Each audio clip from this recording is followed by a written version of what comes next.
1944년 9월 12일 로버트 카우보이 스토트 소령의 F-6F 헬캣 전투기가 8,000피트 상공에서 펠렐리우 위를 비행했습니다.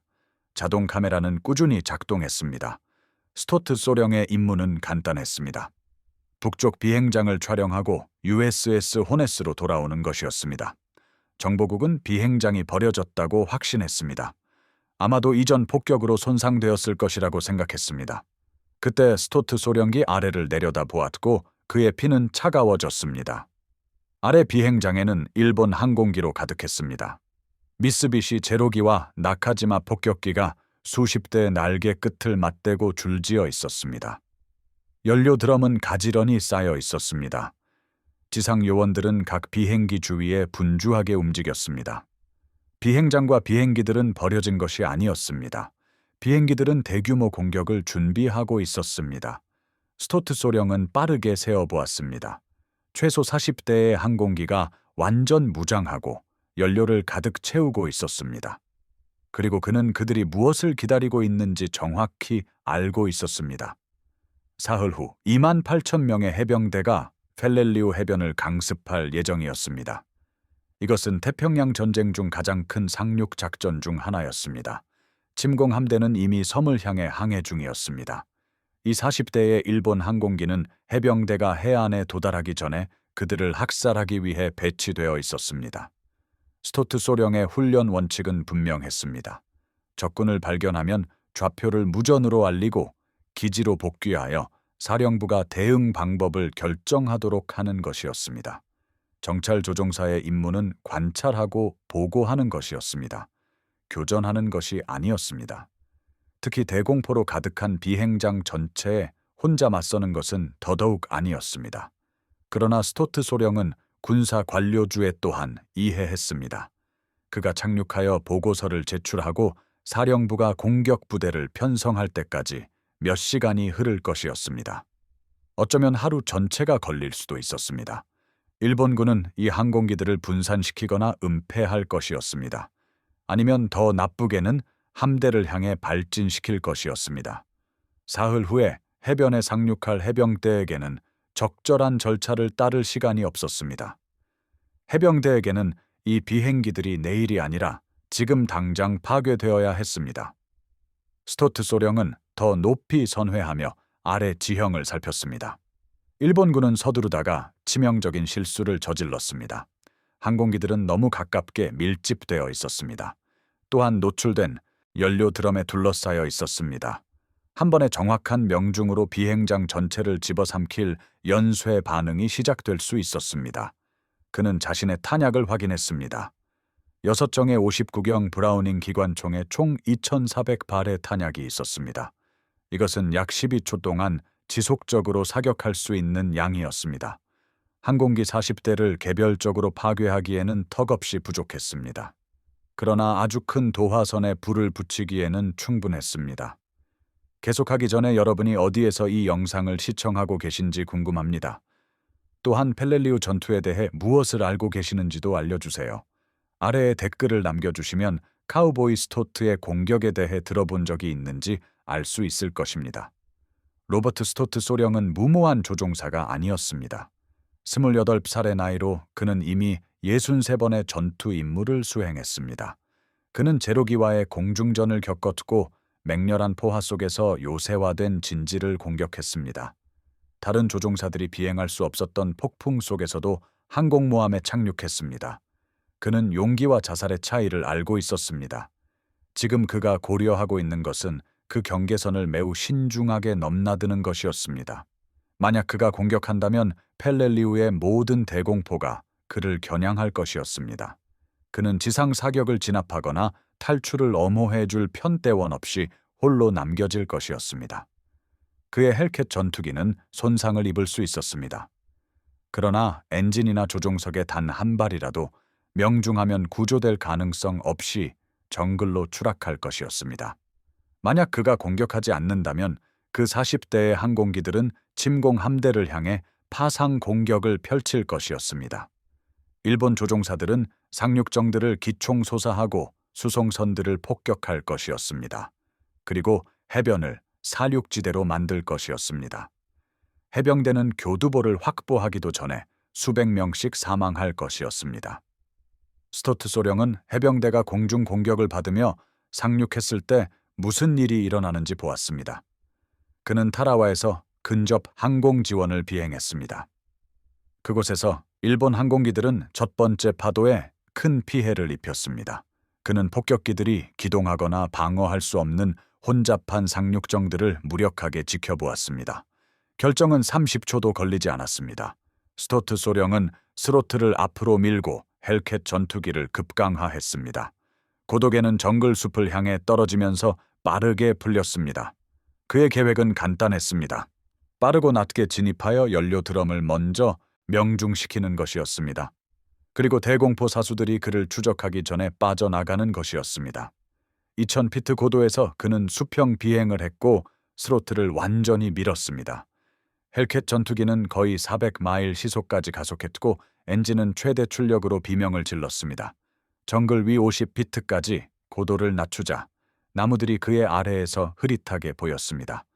나무 틈새로 비행장이 갑자기 나타났습니다. 일본 지상 요원들은 헬캣 전투기가 머리 위로 굉음을 내며 지나가자 혼란스러워하며 위를 올려다 보았습니다. 일부는 얼어붙었고 다른 일부는 엄폐물로 뛰어들었습니다. 아무도 제 시간에 대공포 진지에 도달하지 못했습니다. 스토트 소령은 북쪽 항공기줄에 조준을 맞추고 반가쇠를 당겼습니다. 6정의 기관총이 동시에 불을 뿜었습니다. 그들의 합쳐진 굉금이 엔진 소리를 덮었습니다. 예광탄이 활주로를 가로질러 제로기의 얇은 알루미늄 외피를 뚫고 지나갔습니다. 전투기는 충격에 몸을 떨었고 파열된 연료 탱크에서 연료가 분사되었습니다. 스토트 소령은 조준을 살짝 조정하고 폭격기 2대 사이에 쌓인 연료 드럼 더미에 발포했습니다. 드럼들은 59경 사격 아래 산산조각 났습니다. 항공연료는 거대한 화염구로 폭발하며 2대의 항공기를 모두 집어삼켰습니다. 폭발은 스토트 소련기 예상했던 것보다 훨씬 컸습니다.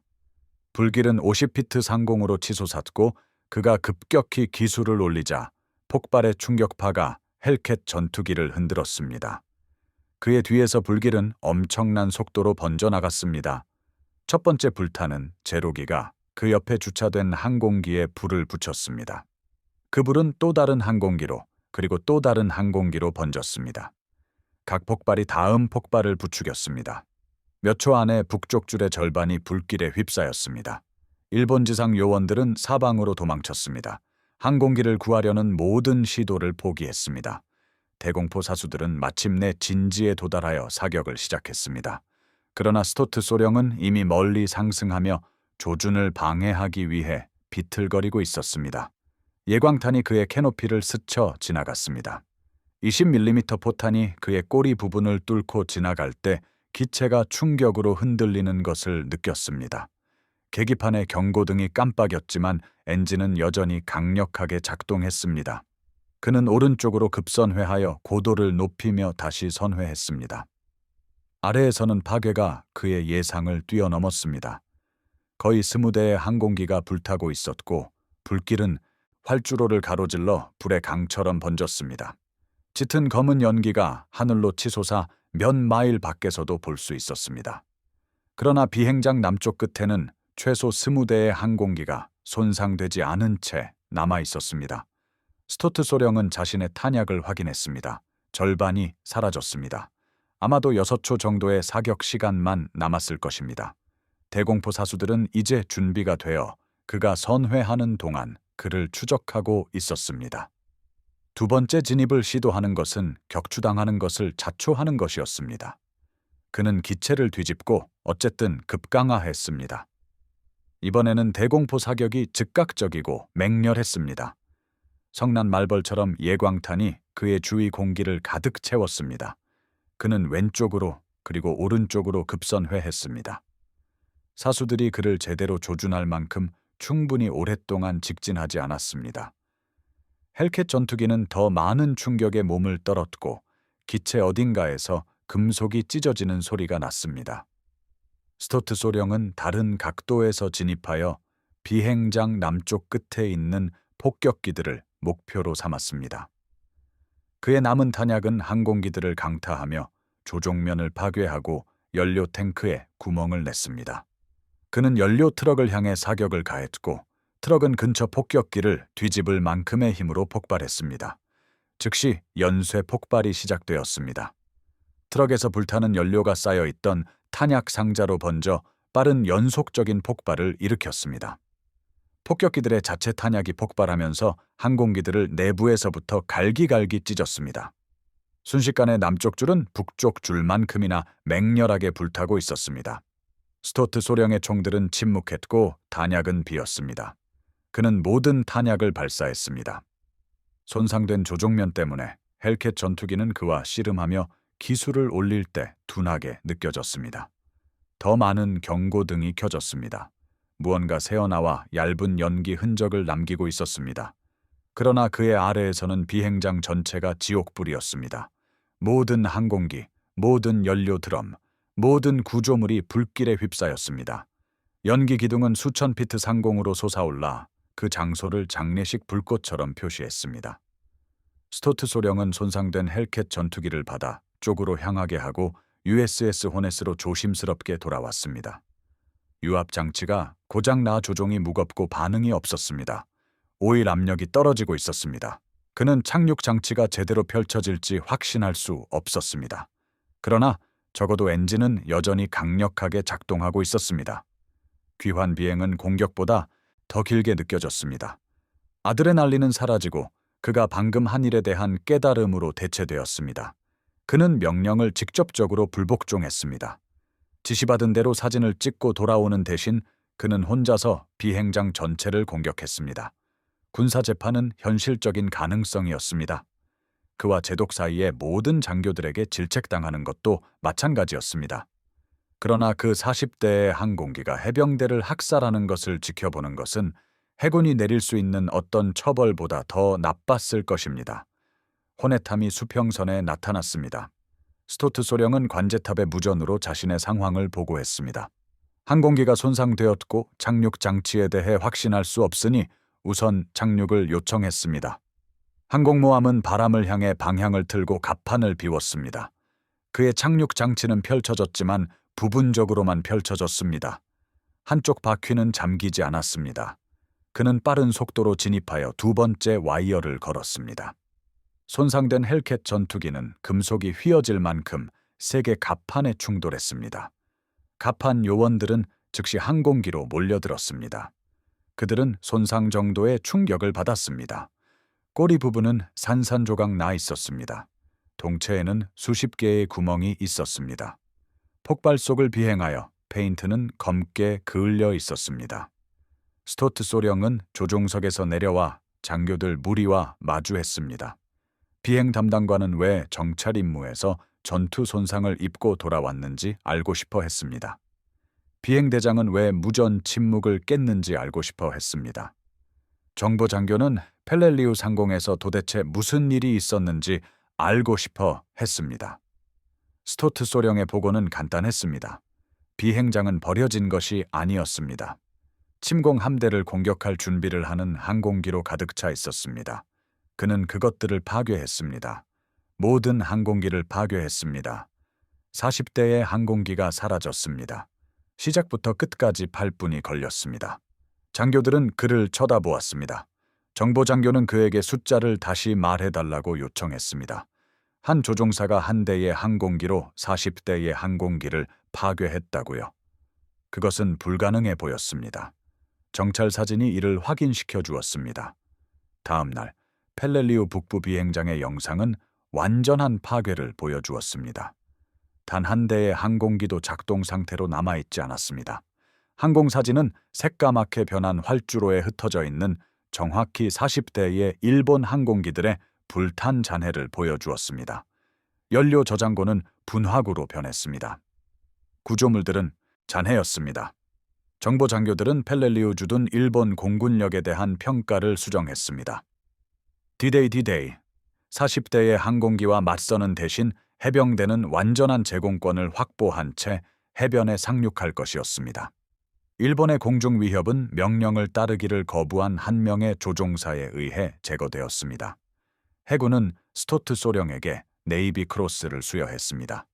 이것은 전투 영웅에게 수여되는 두 번째로 높은 훈장이었습니다. 표창장에는 그가 우세한 적군을 홀로 공격한 비범한 영웅심과 공격적인 투혼을 칭찬했습니다. 그의 교전 결정은 직접적으로 미국인들의 생명을 구했습니다. 그러나 이후 이어진 펠렐리우 전투는 그럼에도 불구하고 잔혹했습니다. 해병대는 1944년 9월 15일에 상륙했고 즉시 태평양에서 가장 치열한 전투에 직면했습니다. 일본군은 섬의 산호 능선과 동굴을 요새화하여 모든 진지를 치명적인 요새로 만들었습니다. 전투는 2달 이상 지속되었고 거의 2,000명의 미국인 목숨을 앗아갔습니다. 그러나 스토트 소령의 공격이 없었다면 사상자는 훨씬 더 심했을 것입니다. 그 40대의 일본 항공기는 침공에 취약한 첫 번째 시간 동안 공격했을 것입니다. 그때 해병대원들은 상륙정과 수송선에 밀집해 있었습니다. 수륙 양용 공격에 대한 공중 공격은 병력들이 엄폐하거나 기동할 수 없었기 때문에 치명적이었습니다. 군사 역사가들은 나중에 스토트 소령의 단독 공격이 첫 번째 날에만 500명에서 1,000명 사이의 해병대원들의 생명을 구했을 것이라고 추정했습니다. 그의 8분간의 전투는 폭격기 한 비행대대가 달성했을 법한 일을 해냈습니다. 그리고 그는 일본군이 항공기들을 분산시키기 직전에 바로 그 결정적인 순간에 이 일을 해냈습니다. 전쟁 후 스타우트는 캘리포니아로 돌아와 조용히 살았습니다. 그는 펠렐리우에서 자신이 한 일에 대해 거의 말하지 않았습니다. 그의 자녀들은 아버지가 태평양에서 복무했다는 것을 알고 성장했습니다. 그러나 그들은 수십 년이 지나서야 자세한 내용을 알게 되었습니다. 네이비 크로스 훈장은 서랍 속에 있었고 어느 벽에도 걸려 있지 않았습니다. 그를 알았던 친구들은 그가 관심이나 칭찬을 불편해하는 사람이라고 묘사했습니다. 공격에 대해 질문받으면 그는 그것을 축소했습니다. 그는 파괴되어야 할 비행기들을 보았기에 파괴했을 뿐이라고 말했습니다. 어떤 조종사라도 똑같이 했을 것이라고 덧붙였습니다. 그러나 모든 조종사가 그렇게 하지는 않았을 것입니다. 대부분은 명령을 따르고 무전을 보낸 후 지휘부가 적절한 절차를 통해 처리하도록 했을 것입니다. 그러한 관료적인 접근 방식은 일본군에게 항공기를 분산시키거나 발진시킬 시간을 주었을 것입니다. 명령에 불복종하고 자신의 판단을 신뢰하려는 스타우트의 의지가 차이를 만들었습니다. 그의 이야기는 수십 년 후 역사가들이 임무 보고서를 재발견할 때까지 군사항공 분야 외부에서는 거의 알려지지 않았습니다. 연구자들이 그의 네이비 크로스 훈장 기록을 일본 기록 및 항공 사진과 교차 확인했을 때 그들은 그가 달성한 것의 완전한 중요성을 깨달았습니다. 한 명의 조종사, 한 대의 항공기, 8분의 시간, 40대의 적기 파괴. 이는 잠재적으로 1,000명의 생명을 구한 것이었습니다. 이 공격은 군사 전략가들이 오늘날까지 연구하는 것을 보여주었습니다. 그것은 전술적 수준에서의 주도권 가치입니다. 스타우트는 자신의 결정이 옳았는지 확실히 알 수 없었습니다. 그는 일본군의 계획을 추측했습니다. 위협에 대한 자신의 평가가 정확하다고 도박을 걸었습니다. 그리고 공격을 실행하는 자신의 능력에 목숨을 걸었습니다. 상황의 모든 요소는 신중함을 요구했습니다. 명령을 따르고 보고하며 상급자가 결정하도록 해야 했습니다. 그러나 스타우트는 현장의 사람이 더 나은 판단을 할 수 있음을 이해했습니다. 그들은 자신의 눈으로 상황을 보며 수마일 떨어진 지도만 보는 지휘관보다 더 정확하게 판단했습니다.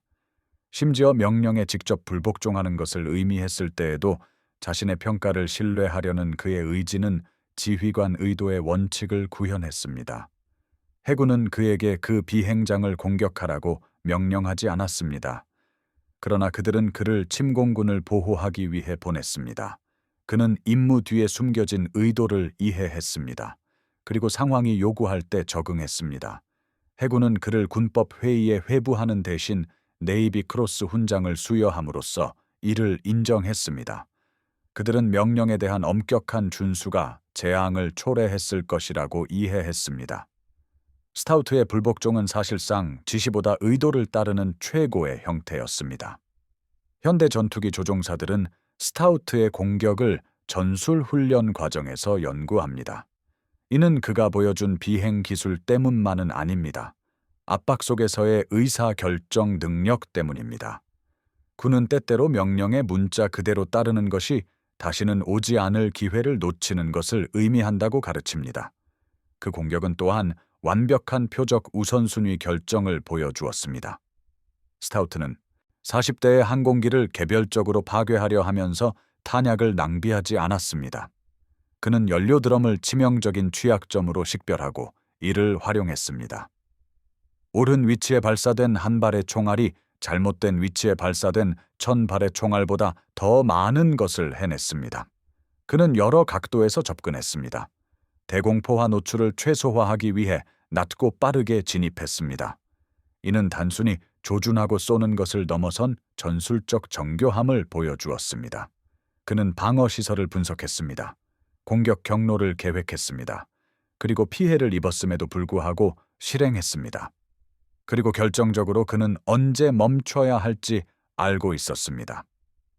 탄약을 모두 소진한 후 그는 손상을 평가하거나 추가 목표물을 찾기 위해 머뭇거리지 않았습니다.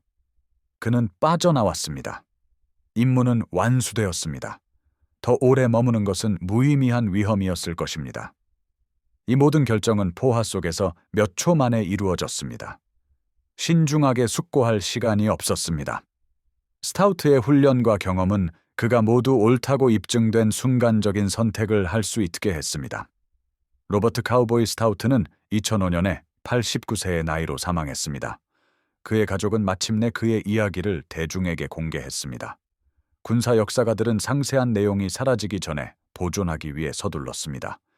임무 보고서, 정찰 사진, 네이비 크로스 훈장 기록 모두 믿기 어려울 정도로 극적인 사실을 확인시켜 주었습니다.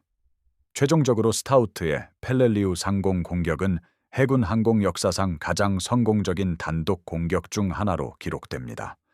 제2차 세계대전 중 한 임무에서 그만큼 많은 적기를 파괴한 다른 단독 조종사는 없었습니다. 그의 8분간의 전투는 펠렐리우 침공에 대한 파괴적인 공습이 될 수 있었던 것을 막았습니다. 그 해변에 상륙한 해병대원들은 해군 조종사가 그들의 생명을 구하기 위해 명령에 불복종했다는 사실을 결코 알지 못했습니다. 그들은 산호섬에서 지옥 같은 전투를 벌였습니다. 요새화된 진지의 일본군 방어자들과 맞서며 모든 한 걸음 한 걸음을 전투로 만들었습니다. 그러나 적어도 그들은 해안에 도달하려 할 때 40대의 항공기가 기총소사하는 상황은 겪지 않았습니다.